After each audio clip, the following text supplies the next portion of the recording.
De ações ruins o mercado tá cheio e nesse vídeo eu vou te mostrar 3 sinais para você não comprar uma ação na bolsa de valores. E com isso você vai investir com muito mais segurança e vai ficar com a consciência muito mais tranquila de deixar o seu dinheiro investido nas ações.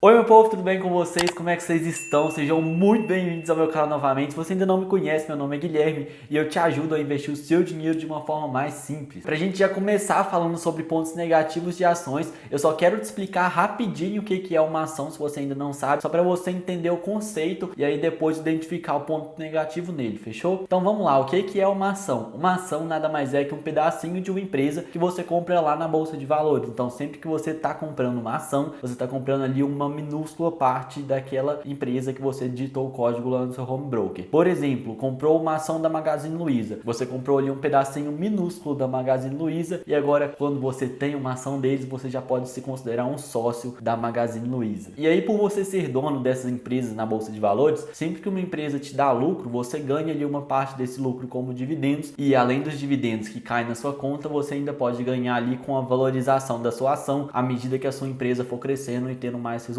com o tempo. Então, basicamente, isso é uma ação. E quando a gente for analisar agora os pontos negativos das ações para você não comprar uma ação, a gente vai focar então nos pontos negativos das empresas, já que como as ações são empresas, a gente tem que identificar empresas que não estejam dando bons resultados para aí a gente fugir delas e investir somente nas empresas que estão dando bons resultados. Fechou? Então, agora que vocês já entenderam um pouquinho mais sobre ações, vamos começar a falar agora sobre os sinais que te mostram para você não investir nas ações. E como eu sou quase um contador, para quem não me conhece ainda, eu faço faculdade de contabilidade, tô no 6º período, só falta aí um aninho para eu me formar. Eu vou focar nos assuntos numéricos, né, que são os assuntos de resultado mesmo, porque são os assuntos que eu tenho mais familiaridade, né, e que eu posso passar para vocês com mais propriedade. Então bora lá. Primeiro sinal que vai te mostrar que uma ação não é tão boa assim é a receita decrescente, ou seja, a diminuição de vendas daquela empresa ano após ano. O que acontece? Todas as empresas que a gente tem na bolsa de valores, elas vendem algum produto, né? Algumas vendem eletrodomésticos, algumas vendem serviço de energia elétrica, algumas vendem produtos de tecnologia, enfim, todas vendem algum produto ali para o cliente final, né? E aí o cliente paga por aquele produto. E aí sempre que a gente compra uma empresa lá na bolsa de valores, a gente espera que aquela empresa venda cada vez mais, porque aí quanto mais ela vender, mais dinheiro a gente vai ganhar, não é verdade? E aí se a gente vê que tem uma empresa lá na bolsa de valores que ano após ano vem diminuindo as vendas, esse aí é um sinal muito negativo, porque se ela vem diminuindo as vendas dela ano após ano, a tendência é que ela continue diminuindo ainda mais as vendas que ela tem, e aí se ela diminuir as vendas e ganha cada vez menos, os nossos lucros vão ser cada vez menores e a gente vai ganhar cada vez menos. E aí eu vou te explicar aqui na prática como que você faz para identificar essa receita negativa. Bom, então aqui eu abri o site Status Invest e aqui no Status Invest você vai vir pesquisar e você vai digitar o nome de qualquer ativo que você queira ver a evolução da receita ou então a diminuição da receita. Nesse caso aqui eu estou olhando da OIBR, que é uma empresa que eu queria dar de exemplo para vocês. E aí é só vir aqui embaixo, bem aqui no finalzinho mesmo, e aí tem essa opção de DRE aqui, ó, que é a demonstração de resultado do exercício. Basicamente ela te mostra o resultado final ali da empresa. E aí aqui nesse gráfico de receita, a gente pode ver que tem a partezinha verde, né, e a partezinha azul escura aqui de baixo. A partezinha verde é a receita. E aí aqui embaixo a gente tem os anos, ó, 2016, 2017, 2018, 2019, 2020. Quando a gente para observar esse gráfico, a gente olha que desde 2016 aqui, ó, ela vem abaixando aqui, ó, o gráficozinho verde ao longo dos anos, ou seja, a receita dela que em 2016 era de 25 bilhões, agora em 2020 foi de 9 bilhões, diminuindo aí mais ou menos metade do valor que ela tinha 5 anos atrás. Ou seja, de 2016 para cá, a OIBR só veio diminuindo receita e diminuindo o dinheiro que ela vem gerando. E aí quando a gente pensa em empresas assim, que ao longo dos anos só vem diminuindo o dinheiro que vem gerando, essas empresas são as empresas que a gente tem que evitar, porque a gente quer empresas que venham ao longo dos anos só aumentando as receitas. Vou mostrar para vocês aqui um caso da JHSF que é totalmente ao contrário da OIBR. Então vou pesquisar aqui JHSF. Aqui, ó, aqui na DRE da JHSF, a gente vê, ó, que desde 2016 ela veio passando para 2017, 2018, 2019, 2020. Cada ano com resultado crescente maior que o outro. E é isso que a gente está procurando, empresas que cada vez estão vendendo mais e que estão evoluindo ali o dinheiro que elas ganham todo ano. Então o primeiro ponto é esse: prestem atenção no dinheiro que a sua empresa está rendendo, na receita que ela está gerando, para ver se a receita vem crescendo ao longo dos anos ou se a receita vem diminuindo. Se a receita vem diminuindo ano a ano, pode ser que a empresa tenha perdido a qualidade dos produtos, que as pessoas não estão querendo mais utilizar os produtos daquela empresa. E quando isso acontece, isso aí é muito ruim para o acionista, porque se a empresa começa a cada vez mais ganhar menos dinheiro, isso quer dizer que o acionista também vai ganhar cada vez mais menos dividendos e a ação cada vez mais vai valorizar menos na bolsa. Então esse é um ponto extremamente negativo e que vocês têm que estar muito ligados. O segundo sinal que vai mostrar para vocês que a empresa é ruim de investir na bolsa de valores é a dívida extremamente alta, e eu vou explicar para vocês por que esse é um ponto negativo. Primeiramente, então, quando a gente fala de empresas, é muito normal às vezes que as empresas tenham dívidas porque elas são igual às pessoas. Às vezes elas precisam de pegar um dinheiro emprestado ali com o banco para poder usar esse dinheiro para gerar cada vez mais dinheiro, né? Às vezes elas pegam R$ 1.000 ali, compram produtos, revendem esses produtos e transformam aqueles R$ 1.000 em R$ 2.000, R$ 3.000. Então é normal as empresas pegarem dívidas, desde que as dívidas sejam controladas e elas tenham a condição de pagar essas dívidas com as vendas e os serviços que elas fazem. Só que assim como algumas pessoas, algumas empresas também às vezes exageram nas dívidas e acabam pegando tanto dinheiro emprestado que chega num ponto ali que elas têm que pagar tanto juro pro banco que elas não dão conta de pagar esses juros. Todo o dinheiro que elas fazem é para pagar aqueles juros e aí fica numa roleta infinita, sabe? Ganhou dinheiro, paga o banco,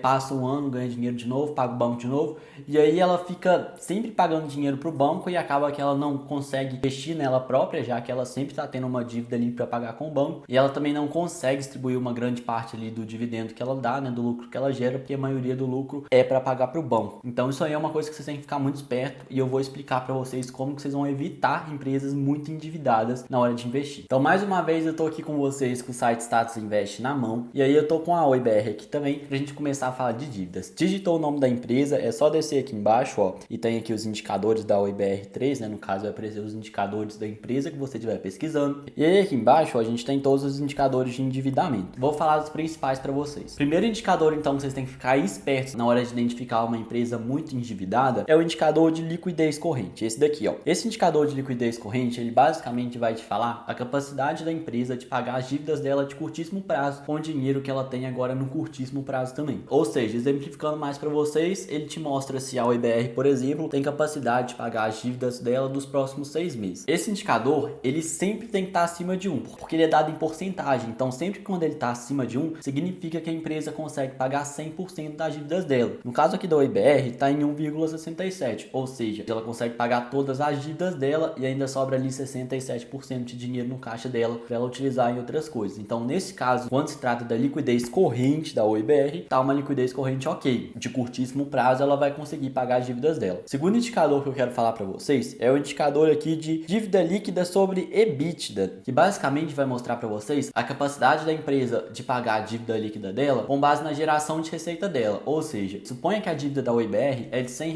e ela gera ali mais ou menos R$ 50 por ano. A capacidade dela de pagar essa dívida dela de R$ 100 com base no lucro operacional bruto, então, vai ser de 2 vezes, já que ela gera ali R$ 50 por ano. Esse indicador vai te falar basicamente isso, quantos anos ali com base no lucro operacional a empresa vai conseguir pagar a dívida líquida dela. O ideal é que ele esteja sempre abaixo de 3, ou seja, o lucro operacional da empresa tem que ser capaz, né, de pagar as dívidas da empresa em até 3 anos. Esse aí é o número máximo aí considerado geralmente pelo pessoal que faz análise fundamentalista. No caso da OIBR aqui, está em 16,08. Com base no lucro operacional que ela tem hoje, ela demoraria 16 anos para pagar toda a dívida dela. O que é muito tempo e mostra que a empresa está extremamente alavancada, né? Esse indicador tem que estar abaixo de 3, porque em até 3 anos ela já tem que ter essa capacidade de gerar. Então, lendo esse indicador da OIBR aqui e vendo esse número de 16,08, a gente vê que não é uma empresa que tem muita capacidade de pagar as dívidas dela, já que o percentual ali que ela gera anualmente, né, é muito inferior ao valor total da dívida dela. Ela precisaria de trabalhar 16 anos para pagar tudo, então ela está muito alavancada, tem muito mais dívida do que dinheiro. E aí, por último, o último indicador de dívida que eu queria falar com vocês aqui é esse aqui de dívida líquida sobre patrimônio líquido, que ele mostra ali o quanto que a dívida representa no patrimônio da empresa, né, de todos os bens ali da empresa, qual é o tamanho da dívida em comparação com esse patrimônio da empresa. No caso da OIBR aqui, é de 4,25, ou seja, do patrimônio aí de R$ 1 da OIBR, ela tem R$ 4,25 de dívida, mostrando aí que a empresa está extremamente endividada e que se ela for à falência, ela vai ficar devendo um monte de gente porque ela não tem dinheiro para pagar a dívida dela, sabe? Ela tem muito mais dívida do que patrimônio. Então esse valor aqui, ó, de dívida líquida sobre o PL, é legal que ele sempre esteja abaixo de 1, porque aí você vai saber, né, que se por acaso acontecer alguma coisa que a empresa for à falência, pelo menos se ela vender todo o patrimônio dela, ela vai ter dinheiro ali para pagar as dívidas dela. O que não acontece com a Oi, já que se ela for à falência, ela vai ficar devendo um monte de gente, já que a dívida é um número muito maior do que o patrimônio dela, o dinheiro ali todo que ela tem. Então é muito importante que vocês fiquem ligados nessa dívida, porque uma empresa muito endividada, ela pode se prejudicar e prejudicar você que é o acionista também, porque você vai deixar de ganhar de dividendos com ela, já que ela vai ter que pagar juro para o banco. Isso vai impossibilitar ela de crescer também, diminuindo ali o valor dela na bolsa de valores. Fechou? E por último, mas não menos importante, o terceiro ponto, que é para você olhar nas empresas e evitar, né, de comprar uma empresa ruim, que é o ponto da recuperação judicial. Se você ainda não sabe o que é uma recuperação judicial, a recuperação judicial nada mais é que um ponto extremo que a empresa chega em que ela não consegue mais cumprir com nenhuma obrigação dela. Basicamente é o ponto que a empresa se endivida tanto, mas tanto, que ela não consegue fazer mais nada, sabe? O dinheiro que ela ganha, ela não consegue pagar o banco, ela não consegue pagar funcionário, ela não consegue pagar fornecedor, ela não consegue pagar nada. E aí ela entra em uma pré-falência, né? Porque quando a empresa não consegue pagar mais nada, não consegue gerar nada, não tem por que mais ela existir. E aí o processo de recuperação judicial é um processo que a empresa entra ali no Poder Judiciário, apresenta um plano de recuperação para o Poder Judiciário e explica ali para o pessoal que está julgando o caso dela o porquê é importante aquela empresa ainda continuar no mercado e por que seria legal ela renegociar essas dívidas dela. Então a empresa vai lá, apresenta todo esse plano para o juiz, e aí o juiz dá um certo prazo ali, né, para as empresas executarem esse plano e tentar recuperar ali de todas as dívidas que ela tem. Para você saber se uma empresa tá ou não de recuperação judicial, mais uma vez você consegue olhar lá no site do Status Invest. Então aqui eu tô para mostrar para vocês. No caso da Oi BR, por exemplo, ó, tô aqui em cima com ela, é só descer lá embaixo. Eles têm aqui umas informações da empresa, né? Aqui, ó, Oi SA, o CNPJ e tudo mais. E aqui eles mostram essa tarjinha vermelha aqui embaixo, né, que falam empresa em recuperação judicial. Se você clicar em outra empresa, por exemplo, na Telefônica, que é a Vivo, você vir aqui embaixo, ó, a Vivo não tá em recuperação judicial. Aí ele não vai te mostrar nada, ó, tá vendo? Site oficial só,